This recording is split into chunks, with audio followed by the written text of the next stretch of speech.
ਇਕ ਓੰਕਾਰ ਸਤਿਨਾਮ ਕਰਤਾ ਪੁਰਖ ਨਿਰਭਉ ਨਿਰਵੈਰ ਅਕਾਲ ਮੂਰਤ ਅਜੂਨੀ ਸੈਭੰ ਗੁਰ ਪ੍ਰਸਾਦ ਜਪ। ਆਦਿ ਸੱਚ ਜੁਗਾਦਿ ਸੱਚ ਹੈ ਭੀ ਸੱਚ ਨਾਨਕ ਹੋਸੀ ਭੀ ਸੱਚ। ਡੰਡੌਤ ਬੰਧਨ ਅਣਕ ਵਾਰ ਸਰਬ ਕਲਾ ਸਮਰੱਥ ਡੋਲਣ ਤੇ ਰਾਖੋ ਪ੍ਰਭੂ ਨਾਨਕ ਦੇ ਕਰ ਹੱਥ। ਕਹਾਂ ਬੁੱਧ ਪ੍ਰਭ ਤੁਛ ਹਮਾਰੀ ਵਰਨ ਸਕੈ ਮਹਿਮਾ ਜੋ ਤਿਹਾਰੀ। ਹਮ ਨਾ ਸਕਤ ਕਰ ਸਿਫਤ ਤੁਮਾਰੀ ਆਪ ਲਿਹੋ ਤੁਮ ਕਥਾ ਸੁਧਾਰੀ। ਪਰਮ ਸਨਮਾਨਯੋਗ ਧੰਨ ਧੰਨ ਸ੍ਰੀ ਗੁਰੂ ਗ੍ਰੰਥ ਸਾਹਿਬ ਜੀ ਮਹਾਰਾਜ, ਤਿੰਨਾਂ ਦੀ ਪਾਵਨ ਪਵਿੱਤਰ ਮਿੱਠੀ ਗੋਦ ਦਾ ਨਿਗਮਾਨ ਰਹੀ ਗੁਰੂ ਪਿਆਰੀ ਸਾਧ ਸੰਗਤ ਜੀਓ ਅਤੇ ਮੀਡੀਆ ਦੇ ਰਾਹੀਂ ਦੇਸ਼ਾਂ ਵਿਦੇਸ਼ਾਂ ਤੋਂ ਵਿਸ਼ਵ ਭਰ ਤੋਂ ਗੁਰੂ ਚਰਨਾਂ ਨਾਲ ਜੁੜ ਬੈਠੀ ਸਮੁੱਚੀ ਸਾਧ ਸੰਗਤ ਜੀਓ, ਆਓ ਸਭ ਤੋਂ ਪਹਿਲਾਂ ਆਪਣੀਆਂ ਹਾਜ਼ਰੀਆਂ ਧੰਨ ਧੰਨ ਸਾਹਿਬ ਸ੍ਰੀ ਗੁਰੂ ਗ੍ਰੰਥ ਸਾਹਿਬ ਜੀ ਮਹਾਰਾਜ ਤਿੰਨਾਂ ਦੇ ਚਰਨਾਂ ਵਿੱਚ ਲਗਾਈਏ। ਪਿਆਰ ਸਹਿਤ ਮੁਖ ਤੋਂ ਬੋਲੋ ਜੀ ਵਾਹਿਗੁਰੂ ਜੀ ਕਾ ਖਾਲਸਾ ਵਾਹਿਗੁਰੂ ਜੀ ਕੀ ਫਤਿਹ।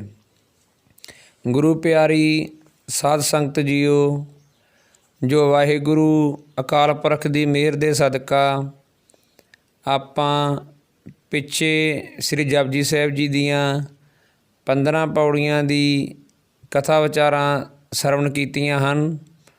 ਅੱਜ ਗੁਰੂ ਗ੍ਰੰਥ ਸਾਹਿਬ ਮਹਾਰਾਜ ਜੀ ਕਿਰਪਾ ਕਰਨ, ਬਖਸ਼ਿਸ਼ ਕਰਨ, ਆਪਾਂ 16ਵੀਂ ਪੌੜੀ ਦੇ ਵਿਚਾਰ ਸਮਝਣ ਦੀ ਕੋਸ਼ਿਸ਼ ਕਰਾਂਗੇ। ਜਿਨ੍ਹਾਂ ਨੇ ਵਾਹਿਗੁਰੂ ਦੇ ਨਾਮ ਨੂੰ ਸੁਣ ਕੇ ਮੰਨ ਲਿਆ ਹੈ, ਪਿੱਛੇ ਆਪਾਂ ਸਰਵਣ ਕੀਤਾ ਹੈ ਮੰਨਣ ਦੀ ਅਵਸਥਾ ਅਤੇ ਸੁਣਨ ਦੀ ਅਵਸਥਾ ਨੂੰ।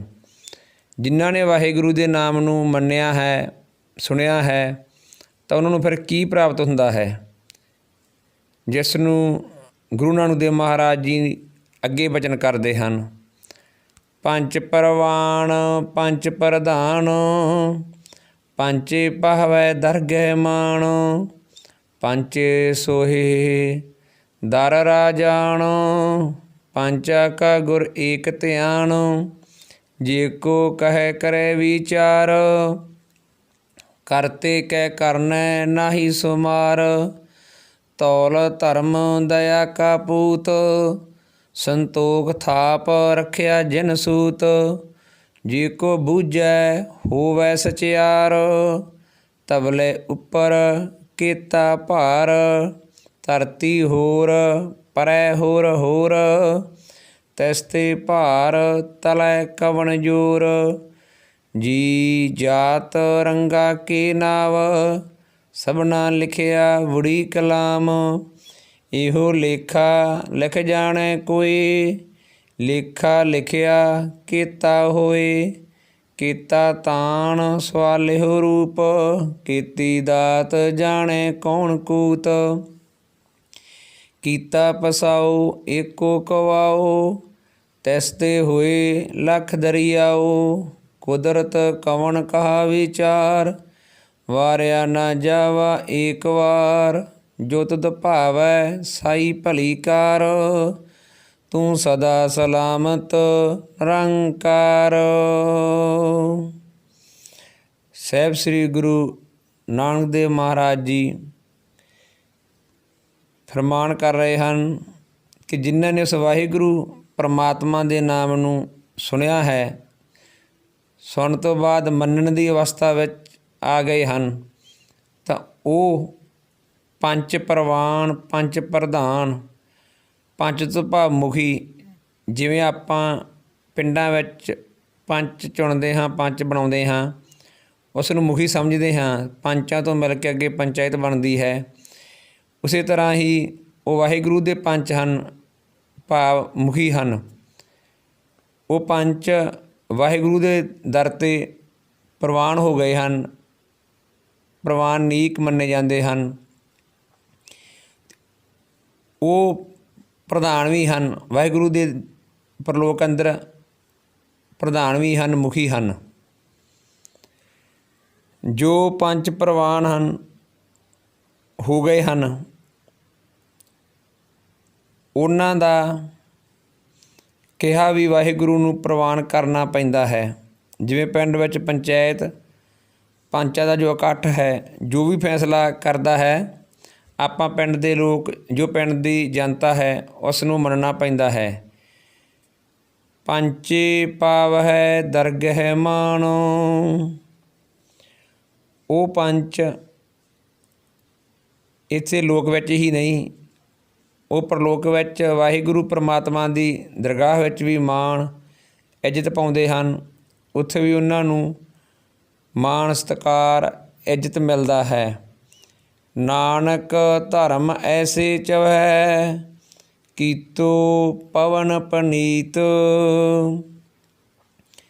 ਗੁਰਮੁਖ ਨਾਮ ਦਾਨ ਇਸ਼ਨਾਨ, ਗੁਰਮੁਖ ਲਾਗੈ ਸਹਿਜ ਧਿਆਨ, ਗੁਰਮੁਖ ਪਾਵੈ ਦਰਗਹਿ ਮਾਨ। ਉਹ ਜੋ ਗੁਰਮੁਖ ਜਨ ਹਨ, ਜਿਨ੍ਹਾਂ ਨੇ ਵਾਹਿਗੁਰੂ ਦਾ ਨਾਮ ਸੁਣਿਆ ਹੈ, ਸੁਣਨ ਤੋਂ ਬਾਅਦ ਮੰਨਿਆ ਹੈ, ਉਸ ਤੋਂ ਅਗਲੀ ਅਵਸਥਾ ਵਿੱਚ ਚਲੇ ਗਏ ਹਨ, ਉਹ ਵਾਹਿਗੁਰੂ ਦੀ ਦਰਗਾਹ ਵਿੱਚ ਵੀ ਮਾਣ ਸਤਿਕਾਰ ਪਾਉਂਦੇ ਹਨ। ਪੰਚੇ ਸੋਹੇ ਦਰ ਰਾਜਾਣੋ। ਇੱਥੇ ਵੀ ਸੰਸਾਰ ਵਿੱਚ ਵੀ ਰਾਜਾਨ ਭਾਵ ਰਾਜਿਆਂ ਦੇ ਦਰਾਂ ਵਿੱਚ ਸ਼ੋਭਾ ਪਾਉਂਦੇ ਹਨ।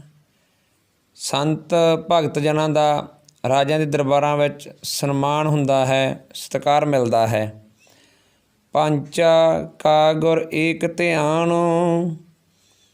ਜੋ ਇਹ ਪੰਚ ਹਨ, ਮੁਖੀ ਹਨ, ਪ੍ਰਧਾਨ ਹਨ, ਇਹਨਾਂ ਨੂੰ ਇਹ ਮਾਣ ਸਤਿਕਾਰ ਕਿਉਂ ਮਿਲਦਾ ਹੈ, ਕਿਵੇਂ ਪ੍ਰਾਪਤ ਹੋਇਆ ਹੈ? ਕਿਉਂਕਿ ਉਹ ਮੰਨਣ ਤੋਂ ਅੱਗੇ ਲੰਘ ਗਏ ਹਨ। ਕਿਉਂਕਿ ਉਹਨਾਂ ਦਾ ਧਿਆਨ ਇੱਕ ਅਕਾਲ ਪੁਰਖ ਵਾਹਿਗੁਰੂ ਵਿੱਚ ਲੱਗ ਗਿਆ ਹੈ। ਜੋ ਅਸੀਂ ਸਤ ਸੰਗਤ ਕਰਦੇ ਹਾਂ, ਇਹ ਧਿਆਨ ਨੂੰ ਹੀ ਉਸ ਵਾਹਿਗੁਰੂ ਨਾਲ ਜੋੜਨ ਵਾਸਤੇ ਕਰਦੇ ਹਾਂ।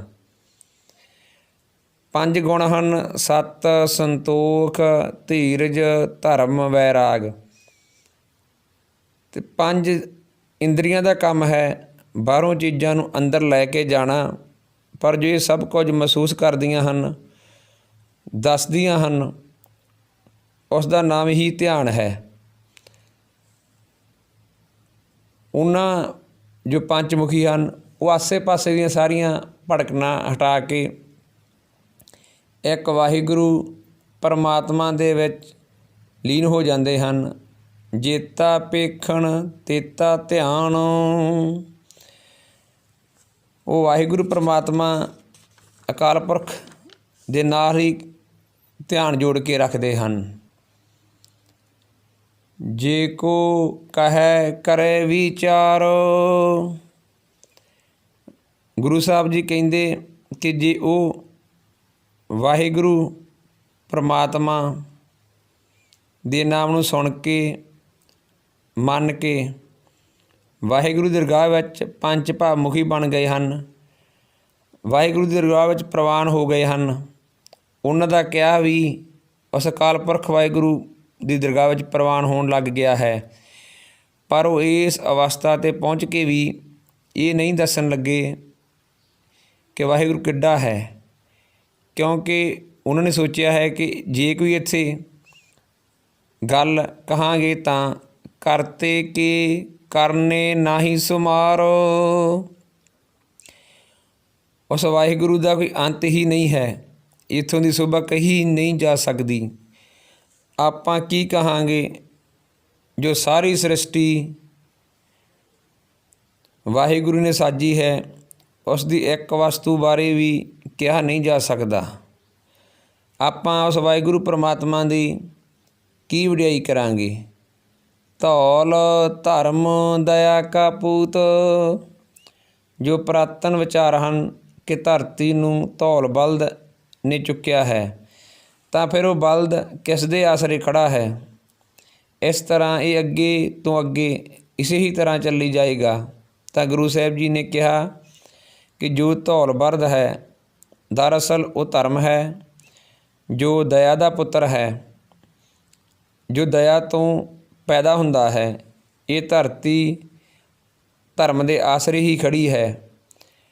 ਜਦੋਂ ਵੀ ਧਰਮ ਨੂੰ ਖਤਰਾ ਹੋਇਆ ਹੈ ਤਾਂ ਧਰਤੀ ਨੂੰ ਸਥਿਰ ਰੱਖਣ ਵਾਸਤੇ ਪਰਮਾਤਮਾ ਵਾਹਿਗੁਰੂ ਅਕਾਲ ਪੁਰਖ ਅਨੇਕਾਂ ਅਵਤਾਰਾਂ ਸੰਤਾਂ ਮਹਾਂਪੁਰਸ਼ਾਂ ਦੇ ਰੂਪ ਵਿੱਚ ਇਸ ਧਰਤੀ 'ਤੇ ਆਇਆ ਹੈ।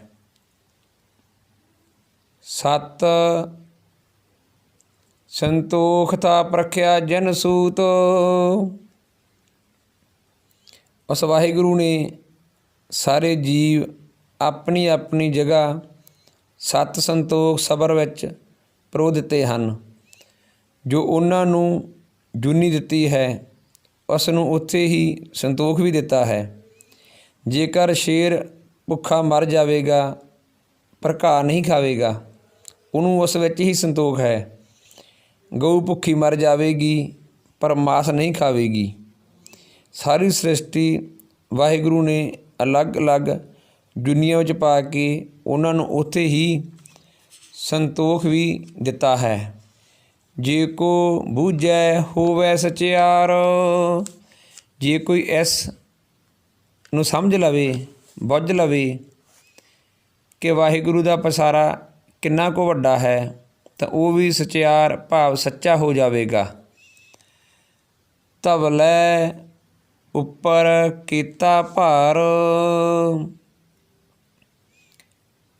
ਧਰਤੀ ਨੂੰ ਜਿਸ ਧੌਲੇ ਬਲਦ ਨੇ ਚੁੱਕਿਆ ਹੋਇਆ ਹੈ, ਇਹ ਵੀ ਉਸ ਦਾ ਕਿਹਾ ਹੀ ਸੱਚਾ ਹੋਵੇਗਾ। ਜੇਕਰ ਕੋਈ ਇਹ ਬੁੱਝ ਲਵੇ, ਇਹ ਸਮਝ ਲਵੇ ਕਿ ਧਰਤੀਆਂ ਕਿੰਨੀਆਂ ਹਨ। ਕਿਉਂਕਿ ਗੁਰੂ ਨਾਨਕ ਦੇਵ ਮਹਾਰਾਜ ਜੀ ਨੇ ਅੱਗੇ ਬਚਨ ਕੀਤਾ ਹੈ, ਧਰਤੀ ਹੋਰ ਪਰੈ ਹੋਰ ਹੋਰ, ਭਾਵ ਇੱਕ ਹੀ ਧਰਤੀ ਨਹੀਂ, ਇਸ ਤੋਂ ਅੱਗੇ ਹੋਰ ਅਣਗਿਣਤ ਧਰਤੀਆਂ ਹਨ। ਗੁਰੂ ਸਾਹਿਬ ਜੀ ਕਹਿਣ ਲੱਗੇ ਕਿ ਜਦੋਂ ਧਰਤੀਆਂ ਦਾ ਹੀ ਪਤਾ ਨਹੀਂ, ਤਾਂ ਇਸ ਤੋਂ ਅੱਗੇ ਉਸ ਵਾਹਿਗੁਰੂ ਪਰਮਾਤਮਾ ਦੀ ਸ੍ਰਿਸ਼ਟੀ ਬਾਰੇ ਕੋਈ ਕੀ ਕਹਿ ਸਕਦਾ ਹੈ। ਤਿਸ ਤੇ ਭਾਰ ਤਲੈ ਕਵਣ ਜੋਰ, ਜਦੋਂ ਧਰਤੀਆਂ ਦੀ ਗਿਣਤੀ ਦਾ ਹੀ ਨਹੀਂ ਪਤਾ, ਤਾਂ ਇਹ ਕਿਵੇਂ ਪਤਾ ਲੱਗੇਗਾ ਕਿ ਜੋ ਸਭ ਤੋਂ ਹੇਠਲੀ ਧਰਤੀ ਹੈ, ਉਸ ਨੂੰ ਕਿਸ ਨੇ ਚੁੱਕਿਆ ਹੈ, ਉਹ ਕਿਸ ਦੇ ਆਸਰੇ ਖੜ੍ਹੀ ਹੈ। ਜੀ ਜਾਤ ਰੰਗਾ ਕੀ ਨਾਵ, ਧਰਤੀਆਂ ਦੀ ਗੱਲ ਤਾਂ ਬੜੀ ਦੂਰ ਹੈ, ਗਿਣਤੀ ਕਰਨੀ ਬਹੁਤ ਔਖੀ ਹੈ। ਇਕੱਲੀਆਂ ਧਰਤੀਆਂ ਦੀ ਗੱਲ ਹੀ ਨਹੀਂ, ਇੱਕ ਧਰਤੀ ਉੱਪਰ ਉਸ ਵਾਹਿਗੁਰੂ ਅਕਾਲ ਪੁਰਖ ਨੇ ਅਣਗਿਣਤ ਜੀਵ ਜੰਤੂ ਪੈਦਾ ਕੀਤੇ ਹਨ, ਜੋ ਅਣਗਿਣਤ ਜਾਤੀਆਂ ਵਿੱਚ ਹਨ, ਅਣਗਿਣਤ ਰੰਗਾਂ ਵਿੱਚ ਹਨ, ਅਤੇ ਉਹਨਾਂ ਦੇ ਅਣਗਿਣਤ ਹੀ ਨਾਮ ਹਨ, ਨਾਮ ਰੱਖੇ ਹਨ। ਸਾਨੂੰ ਕੇਵਲ ਇੱਕ ਧਰਤੀ ਉੱਪਰ ਹੀ ਜੋ ਜੀਵ ਜੰਤੂ ਹਨ, ਉਹਨਾਂ ਦੇ ਨਾਮਾਂ ਦਾ ਹੀ ਨਹੀਂ ਪਤਾ। ਇੱਕ ਧਰਤੀ ਉੱਪਰ ਤਾਂ ਬੜੀ ਵੱਡੀ ਗੱਲ ਹੈ ਗੁਰਮੁਖ ਪਿਆਰਿਓ। ਸਮੁੱਚੀ ਸਾਧ ਸੰਗਤ ਆਪਾਂ ਬੈਠੇ ਹਾਂ, ਆਪਾਂ ਨੂੰ ਜੋ ਆਪਣਾ ਪਿੰਡ ਹੈ, ਆਪਣਾ ਮੁਹੱਲਾ ਹੈ, ਟਾਊਨ ਹੈ, ਕਸਬਾ ਹੈ, ਉਸ ਦੇ ਵਿੱਚ ਜਿੰਨੀ ਸਿਰਫ ਮਨੁੱਖ ਜਾਤੀ ਰਹਿੰਦੀ ਹੈ, ਜੀਵ ਜੰਤੂ ਦੀ ਗੱਲ ਤਾਂ ਬੜੀ ਦੂਰ ਹੈ। ਜੋ ਮਨੁੱਖ ਜਾਤੀ ਰਹਿ ਰਹੀ ਹੈ, ਉਸ ਦੇ ਨਾਵਾਂ ਬਾਰੇ ਵੀ ਨਹੀਂ ਪਤਾ। ਕੋਈ ਐਸਾ ਨਹੀਂ ਕਿ ਜੋ ਆਪਣੇ ਪਿੰਡ ਦੇ ਸਾਰੇ ਜੀਆਂ ਦਾ, ਜਿੰਨੇ ਮਨੁੱਖ ਜਾਤੀ ਉੱਥੇ ਰਹਿ ਰਹੀ ਹੈ, ਲੋਕ ਰਹਿ ਰਹੇ, ਪਬਲਿਕ ਰਹਿ ਰਹੀ ਹੈ, ਉਸ ਦੇ ਨਾਵਾਂ ਨੂੰ ਹੀ ਵਰਣਨ ਨਹੀਂ ਕਰ ਸਕਦਾ, ਉਹੀ ਦੱਸ ਨਹੀਂ ਸਕਦਾ। ਪੂਰੀ ਧਰਤੀ ਦੇ ਜੀਵ ਜੰਤੂਆਂ ਦੀ ਗੱਲ ਬੜੀ ਦੂਰ ਹੈ। ਵਾਹਿਗੁਰੂ ਅਕਾਲ ਪੁਰਖ ਬੜਾ ਬੇਅੰਤ ਹੈ, ਉਸ ਦੀ ਮਹਿਮਾ ਕਹੀ ਨਹੀਂ ਜਾ ਸਕਦੀ। ਸਭਨਾ ਲਿਖਿਆ ਬੁੜੀ ਕਲਾਮ,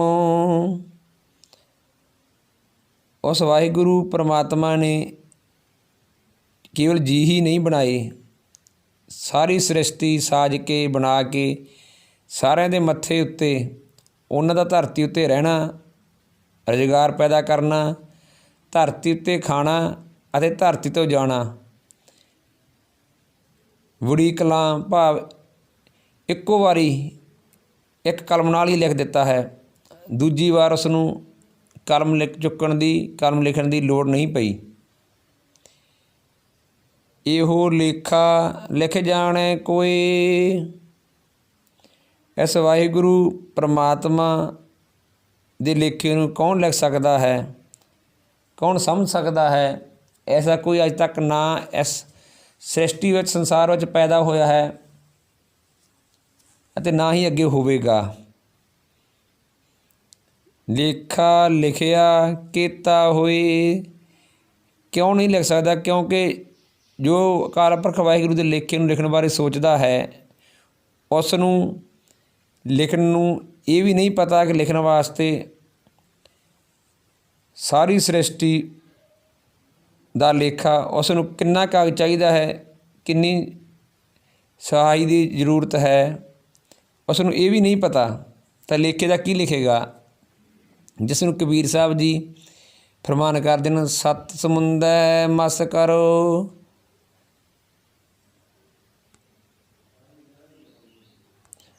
ਕਲਮ ਕਰੋ ਬਣਰਾਈ, ਬਸਦਾ ਕਾਗਦ ਜੋ ਕਰੋ, ਹਰ ਜਸ ਲਿਖਣ ਨਾ ਜਾਈ। ਕਬੀਰ ਸਾਹਿਬ ਕਹਿ ਰਹੇ ਨੇ ਕਿ ਜੇਕਰ ਸਾਰੇ ਸਮੁੰਦਰਾਂ ਦੀ ਸਾਹੀ ਬਣਾ ਲਈ ਲਿਆ ਜਾਵੇ, ਜਿੰਨੀ ਸ੍ਰਿਸ਼ਟੀ ਦੇ ਉੱਪਰ ਬਨਸਪਤੀ ਹੈ ਉਸ ਦੀਆਂ ਕਲਮਾਂ ਬਣਾ ਰਹੀਆਂ ਜਾਣ,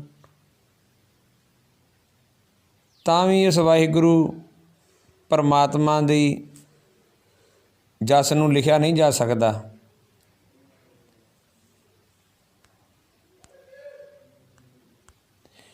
ਕੀਤਾ ਤਾਣ ਸਵਾਲਿਓ ਰੂਪ। ਲਿਖਣ ਵਾਲੇ ਨੂੰ ਇਹ ਵੀ ਨਹੀਂ ਪਤਾ ਕਿ ਉਹ ਵਾਹਿਗੁਰੂ ਕਿੰਨਾ ਬਲਵਾਨ ਹੈ, ਕਿੰਨਾ ਬੇਅੰਤ ਹੈ, ਉਸ ਦਾ ਰੂਪ ਕਿੰਨਾ ਸੁੰਦਰ ਹੈ। ਤੂੰ ਜੋ ਉਸ ਵਾਹਿਗੁਰੂ ਪਰਮਾਤਮਾ ਦੇ ਜਸ ਨੂੰ ਕੀ ਲਿਖੇਗਾ? ਕੀਤੀ ਦਾਤ ਜਾਣੇ ਕੌਣ ਕੂਤ। ਉਸ ਵਾਹਿਗੁਰੂ ਪਰਮਾਤਮਾ ਨੇ ਕਿੰਨੀਆਂ ਦਾਤਾਂ ਬਖਸ਼ਿਸ਼ ਕੀਤੀਆਂ ਹਨ, ਕਿਹੜੇ ਕਿਹੜੇ ਜੀਵਾਂ ਨੂੰ ਕਿੰਨੇ ਰੰਗ ਰੂਪ ਕੀ ਗੁਣ ਬਖਸ਼ਿਸ਼ ਕੀਤੇ ਹਨ, ਉਹਨਾਂ ਬਾਰੇ ਪਤਾ ਹੀ ਨਹੀਂ, ਕੋਈ ਅੰਦਾਜ਼ਾ ਹੀ ਨਹੀਂ ਲਾ ਸਕਦਾ। ਇਸ ਦਾ ਅੰਦਾਜ਼ਾ ਲਾਉਣਾ ਗਿਣਤੀ ਮਿਣਤੀ ਤੋਂ ਬਾਹਰ ਹੈ। ਕੀਤਾ ਪਸਾਓ ਏਕੋ ਕਵਾਓ। ਅਕਾਲ ਪੁਰਖ ਵਾਹਿਗੁਰੂ ਨੇ ਜੋ ਇਹ ਸਾਰੀ ਸ੍ਰਿਸ਼ਟੀ ਸਾਜੀ ਹੈ, ਬ੍ਰਹਿਮੰਡ ਖੰਡ ਸਾਜੇ ਹਨ, ਇਹਨਾਂ ਨੂੰ ਸਾਜਣ ਵਾਸਤੇ ਵਾਹਿਗੁਰੂ ਨੇ ਕੋਈ ਸਾਲਾਂ ਬੱਧੀ ਸਮਾਂ ਨਹੀਂ ਲਾਇਆ। ਕੀਤਾ ਪਸਾਓ ਏਕੋ ਕਵਾਓ। ਇੱਕੋ ਹੁਕਮ ਨਾਲ ਹੀ ਆਪਣੇ ਮੁਖ ਤੋਂ ਇੱਕ ਹੀ ਸ਼ਬਦ ਵਾਹਿਗੁਰੂ ਨੇ ਉਚਾਰਨ ਕੀਤਾ, ਅਕਾਲ ਪੁਰਖ ਨੇ ਉਚਾਰਨ ਕੀਤਾ ਅਤੇ ਸਾਰੀ ਸ੍ਰਿਸ਼ਟੀ ਉਹਦੇ ਹੁਕਮ ਅੰਦਰ ਹੀ ਸੰਸਾਰ ਬਣ ਗਿਆ ਹੈ। ਤਿਸ ਤੇ ਹੋਏ ਲੱਖ ਦਰਿਆਓ। ਉਸ ਦੇ ਹੁਕਮ ਨਾਲ ਲੱਖ ਦਰਿਆ ਤੋਂ ਭਾਵ ਲੱਖਾਂ ਜ਼ਿੰਦਗੀਆਂ, ਲੱਖਾਂ ਜੀਵ ਜੰਤੂ, ਖੰਡ ਬ੍ਰਹਿਮੰਡ, ਸਮੁੰਦਰ, ਪਹਾੜ, ਚੰਦ ਸੂਰਜ ਆਦਿ ਪੈਦਾ ਹੋ ਗਏ ਹਨ। ਕੁਦਰਤ ਕਵਣ ਕਹਾ ਵਿਚਾਰੋ। ਇਹ ਮੇਰੀ ਤਾਕਤ ਨਹੀਂ ਹੈ, ਮੇਰੇ 'ਚ ਬਲ ਨਹੀਂ ਹੈ ਕਿ ਮੈਂ ਉਸ ਦਾ ਬਿਆਨ ਕਰਾਂ। ਮੈਂ ਤਾਂ ਇੱਕ ਵਾਰ ਕੁਰਬਾਨ ਵੀ ਨਹੀਂ ਜਾ ਸਕਦਾ। ਵਾਰਿਆ ਨਾ ਜਾਵਾ ਏਕ ਵਾਰ। ਮੈਂ ਅਕਾਲ ਪੁਰਖ ਵਾਹਿਗੁਰੂ ਤੇਰੇ ਤੋਂ ਇੱਕ ਵਾਰੀ ਵੀ ਸਦਕੇ ਹੋਣ ਜੋਗਾ ਨਹੀਂ ਹਾਂ, ਪਰ ਤੇਰੇ ਤੋਂ ਇੱਕ ਵਾਰੀ ਵੀ ਵਾਰਿਆ ਨਹੀਂ ਜਾ ਸਕਦਾ। ਮੇਰੀ ਹਸਤੀ ਬਹੁਤ ਤੁੱਛ ਹੈ, ਛੋਟੀ ਹੈ। ਜੋ ਤੁਧ ਭਾਵੈ ਸਾਈ ਭਲੀ ਕਾਰ। ਜੋ ਤੈਨੂੰ ਚੰਗਾ ਲੱਗਦਾ ਹੈ ਉਹ ਕੰਮ ਭਲਾ ਹੈ, ਭਾਵ ਤੇਰੀ ਰਜ਼ਾ ਵਿੱਚ ਰਹਿਣਾ ਹੀ ਠੀਕ ਹੈ। ਤੂੰ ਸਦਾ ਸਲਾਮਤ ਨਿਰੰਕਾਰ। ਵਾਹਿਗੁਰੂ ਨਿਰੰਕਾਰ, ਤੂੰ ਸਦਾ ਅਟਲ ਰਹਿਣ ਵਾਲਾ ਹੈ। ਭਾਗਾਂ ਵਾਲੇ ਉਹ ਮਨੁੱਖ ਜਿਨ੍ਹਾਂ ਨੇ ਗੁਰੂ ਦੇ ਦੱਸੇ ਰਾਹ ਉੱਤੇ ਆਪਣੇ ਜੀਵਨ ਦਾ ਮਨੋਰਥ ਬਣਾਇਆ ਹੈ, ਉਹਨਾਂ ਨੇ ਨਾਮ ਵਿੱਚ ਸੁਰਤੀ ਜੋੜੀ ਹੈ ਅਤੇ ਜਿਨ੍ਹਾਂ ਨੇ ਪ੍ਰਮਾਤਮਾ ਨਾਲ ਪਿਆਰ ਦਾ ਰਸਤਾ ਗੰਢਿਆ ਹੈ ਉਹ ਇਸ ਰਾਹ 'ਤੇ ਤੁਰ ਕੇ ਪ੍ਰਭੂ ਦੀ ਰਜ਼ਾ ਵਿੱਚ ਰਹਿਣਾ ਹੀ ਉਹਨਾਂ ਨੂੰ ਭਾਉਂਦਾ ਹੈ।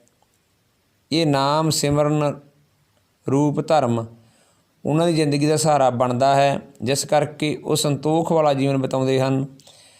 ਵਾਹਿਗੁਰੂ ਦੁਆਰਾ ਦੱਸੇ ਰਾਹ 'ਤੇ ਤੁਰਨ ਦਾ ਸਿੱਟਾ ਨਹੀਂ ਨਿਕਲ ਸਕਦਾ। ਕੋਈ ਮਨੁੱਖ ਪ੍ਰਭੂ ਦੀ ਸੱਚੀ ਸ੍ਰਿਸ਼ਟੀ ਦਾ ਅੰਤ ਨਹੀਂ ਪਾ ਸਕਿਆ। ਦਰਅਸਲ ਅਜਿਹੇ ਕੁਝ ਯਤਨਾਂ ਦਾ ਨਤੀਜਾ ਹੀ ਸੀ ਕਿ ਆਮ ਲੋਕਾਂ ਨੇ ਇਹ ਮਿੱਥ ਲਿਆ ਕਿ ਸਾਡੀ ਧਰਤੀ ਨੂੰ ਇੱਕ ਬਲਦ ਨੇ ਚੁੱਕਿਆ ਹੈ। ਪਰਮਾਤਮਾ ਅਤੇ ਉਸ ਦੀ ਕੁਦਰਤ ਦਾ ਅੰਤ ਲੱਭਣਾ ਮਨੁੱਖ ਦੀ ਜ਼ਿੰਦਗੀ ਦਾ ਮਨੋਰਥ ਨਹੀਂ ਬਣ ਸਕਦਾ। ਸੋ ਗੁਰੂ ਪਿਆਰੀ ਸਾਧ ਸੰਗਤ ਜੀਓ, ਇਸ ਤੋਂ ਅੱਗੇ ਆਪਾਂ ਅਗਲੀ ਪੌੜੀ ਦੇ ਜੋ ਅਰਥ ਹਨ ਉਹ ਅੱਗੇ ਸਰਵਣ ਕਰਾਂਗੇ। ਹੋਈਆਂ ਭੁੱਲਾਂ ਚੁੱਕਾਂ ਦੀ ਮੁਆਫੀ। ਵਾਹਿਗੁਰੂ ਜੀ ਕਾ ਖਾਲਸਾ, ਵਾਹਿਗੁਰੂ ਜੀ ਕੀ ਫਤਿਹ।